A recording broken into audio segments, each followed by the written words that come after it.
right, so what inspired you to rap? What inspired me to rap?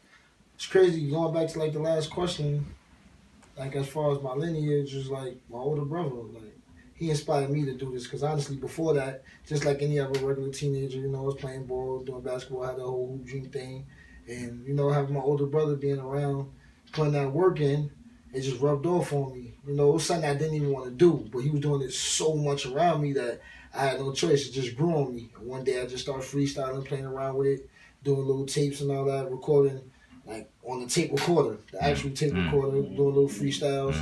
And then from there, it was just like, let me try this. Let me drop some. Went to my sister's house. That was crazy because I went to my sister's house about 15. And I recorded my track inside her kitchen. Like, that was crazy. One of her beats, I think it was like Fruity Loops or some funny shit like that. And then I recorded my first one from there. From there, you know what I mean? They just gave me the crazy push, like, yo, you got it. Because I took it as a joke, a little hobby or something. But they just looked at it like, yo, nah, you could really be something with this. So they was kind of like supportive from the jump then with it. Yeah, basically. That's fresh. That's fresh. I'ma say it loud. Fuck how you feel. Break it down the loud. $100 bills. All my niggas wild. Get it in the field. Hit them shots fired. Little shit real. Price on your head and it took about a week. Said it took about a week. When you got that more money, you ain't gotta speak. What's your cause I always taught the kid about it, like your rhyme schemes ill, you know what I'm saying? Melodies, metaphors, a lot of motherfuckers don't have that shit. Yeah. What's your creative process like? Well, actually, like, is it just like spontaneous? Honestly, like, I'm not the type of artist that be like, yo, I want this beat. Or I need this beat. Like, I hear a beat and I want it. It's not really like that. Sometimes it happens like that. Sometimes it don't. Most of the times I like to just have a full selection with no titles. Similar like 50, no funny shit. Like just having a bunch of beats, no titles, no names, not knowing where it's coming from. You just listen to it. And it's like if that beat catches you, initially you already know what you want to do with it.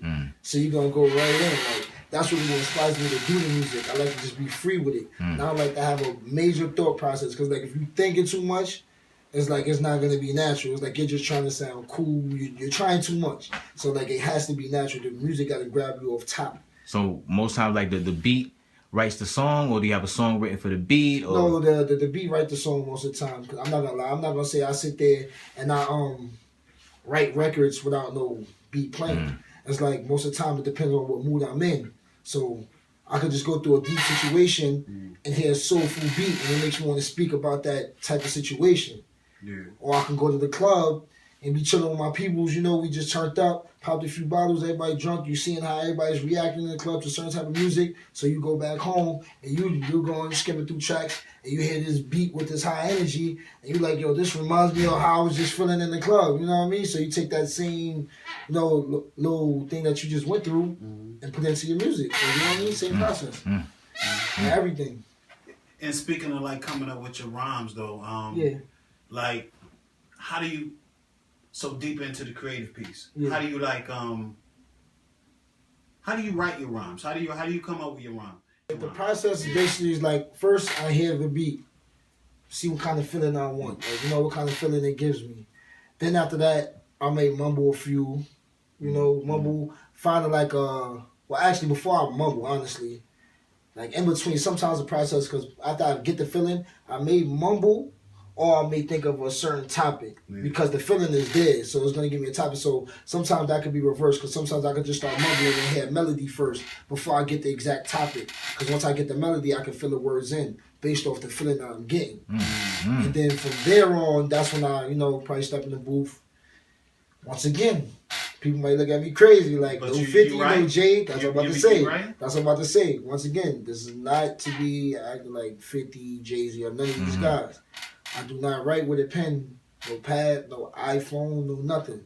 So the whole thought, like lately, my last project, I'm going to say usually I will write my whole 16 in my head and record it straight through. Recently, my last project, I've been recording piece by piece, 4 bars here, 2 bars here, 4 bars, just punching in. Like doing a couple bars, step out the booth, listen to it, hear how I sound, I'm feeling it, and it helps me have a better flow, vary between the track. You know what I mean? I don't have to have one constant flow through that track. Now I can break it into pieces. You find it easier to write like that? Yeah, because I can break it into pieces, and one part I may want to be fast, one part I might want to slow down, one part I might want to use more of a melody in the lyrics. So it's like I get my format much better that way, and I've been using that process since the last project I did. So that process is very easy for me.